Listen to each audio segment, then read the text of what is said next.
What's up? What's up? What's up, guys? Welcome to the episode. Today, I want to talk about giving you guys acknowledgement. We, as people with diabetes, I feel like are not acknowledged enough. And this is my thesis. I might be wrong, as always. I'm not a doctor, I'm not a healthcare provider. Please advise your doctor before doing anything. And I'm not going to give any kind of advice right now. It's just kind of like my theories, and I might be wrong, might be right. I want to say that having good blood sugar is like revolves. I'm sorry, let me start that over. Scratch that. Having good health revolves so much around having good blood sugar. Having good blood sugar is a good indicator of having good health. And when I think of having good blood sugar, or let's start with a negative. Having bad blood sugar, when I think of having bad blood sugar, I think of how much we're hurting our brain. Now, I'm not preaching like, hey, let's have good blood sugar. Of course, I always want that for everyone. But I'm just stating what I feel. When I think of high blood sugars, I think of how much damage I do to my brain, or how much we do damage to our brain. I think of healthy eyes, retinopathy. Did I say that right? I'm not sure. Okay, eye function. I think of kidney function. I think of mood, stuff like anxiety and ADD. And I think of so many other factors. What else?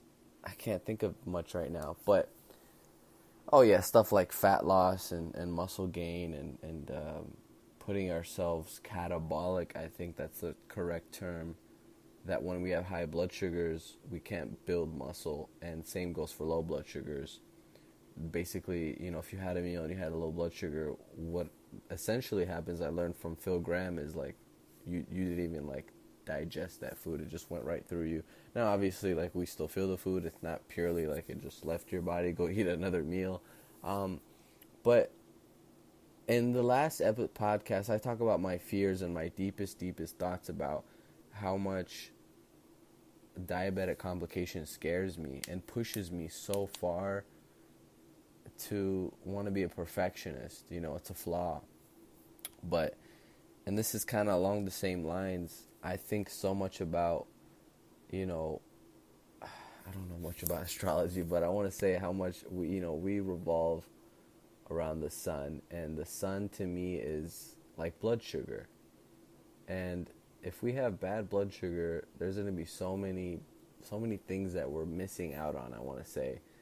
Because when I think about a non-diabetic trying to control his blood sugar, not like, a non-diabetic isn't going to check their blood sugar, but if they're, decreasing a certain macronutrient, whether you believe in high carb or low carb, they're essentially trying to better their health as a whole, but they're also thinking about blood sugar because they know how important that is. When a non-diabetic has an energy dip, it's probably because either their blood sugar is low or they just had a blood sugar spike in a sense, or an insulin spike. They might have had a really high sugary meal. Let's get everyone on board, the vegans and the low carbs. Sugar is not the best thing, obviously. So let's use sugar as an example. Bobby had at 6 p.m. had like 3 donuts, and then, at 8 p.m. he's not feeling so well because maybe he had a lot of insulin spike and his blood sugar spiked, and now he's suddenly low and then he's hungry after that. So when I think about, his range of that non-diabetic, he could have went from, 70 milligrams per deciliter before those donuts. After, an hour, he might have, jumped to 140, 120. I don't know, depending on that body type, depending on who he is, I'm sorry. And then, 2 hours later, he's 71 or 65. Just that fluctuation, which for us as type 1 diabetics, we celebrate if we were in the window of 70 to 120. And a lot of you guys know that you agree with me on that. We would celebrate if we had 3 donuts and we dosed for it and we stayed in the window below 120 and above 70. That's a win for us, and that's a loss for them. I think we're all equal. I'm sitting here on the on the stage or standing on stage saying, I had a dream that all people can have good blood sugars. Now, I'm not saying 24/7, 365, but I believe that we should strive for them. And you know what? I practice what I preach because I'm striving for it. And I don't know why I'm so uncomfortable about talking about this. I just feel like us as diabetics, we're so sensitive to talking about good health and fitness. And as soon as we say, oh, do you eat low carb or do you eat a certain way? I'm type 1, I take insulin, I'm not a type 2. Like, type 2s want to control their health too. Like, it's not like they're trying to cure themselves next month and they're back to their crappy diet. Like, I think it's important that we all try to focus on minimizing those blood sugar spikes. So, like, when I think about the non-diabetic, I think so much about non-diabetics. They motivate me because I want that. Like, I want to complain about, oh, my blood sugar, was spiking because I was 70 and then next minute I was 120. Like, I want that to be a bad day, going from 70 to 120 instead of like I'm 250. Like, wow, that's so far-fetched from like, being 120 1 minute, 140 and then going 60. Like, that's insane to like say, oh, I'm at 250 now, I'm 50. Like, no wonder we feel like crap. And it's like, and my biggest thing that I'm starting to learn is, I see some people talk about taking insulin for soda or like, donuts, just crap food. I'm not judging them because I binge eat, I'm getting better at it and I've actually really overcome it a lot in certain aspects.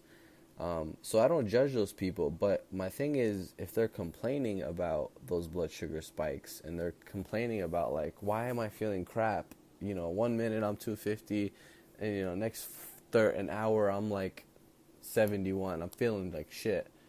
And, I also refer to type 2 diabetics. Type 2 diabetics, I have a friend who's a type 2 diabetic, and she saw that my blood sugar was from 180 to, 80 or like 70. I was posting on Instagram, and she was like commenting, hey, Ali, and I didn't take it to offense at all. Another sensitive diabetic would have like really took it to offense, but she said, how did you feel, Ali? I mean, I feel like crap when my blood sugar goes from 100 to 140 and such a sudden drop.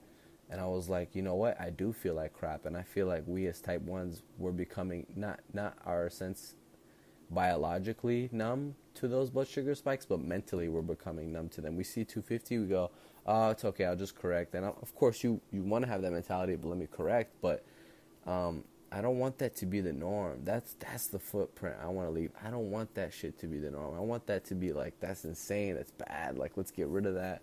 Let's start sticking to smaller windows and develop that good relationship with food and not live to eat and eat to live.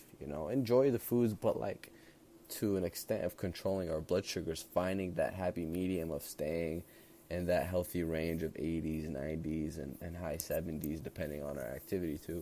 So that's what I want to get across. My motivation from looking at non-diabetics and how much we as diabetics, we have such a job. If you're looking at your insulin right now, your syringe, your pen, your pump, you are the captain of that ship and you're controlling like something that's indicating almost what revolves around good health. If a non-diabetic has bad blood sugar, they're going to feel like crap right away and they're going to notice it instantly because they're not used to it. But I think we become used to it after a while, and then I think that something I'm trying to achieve later on is not feeling thirsty as normal. Feeling thirsty for me is my norm. And even though I'm achieving better blood sugar, I want to get to a point where if I'm not drinking anything for 30, 40 minutes, I don't want my mouth to feel dry. I think it's just how much my body's gone through with so much blood sugar spikes and just, it's not normal, obviously, for a human to have that. That being said, thank you so much for listening. I'll catch you guys next episode. We'll see ya.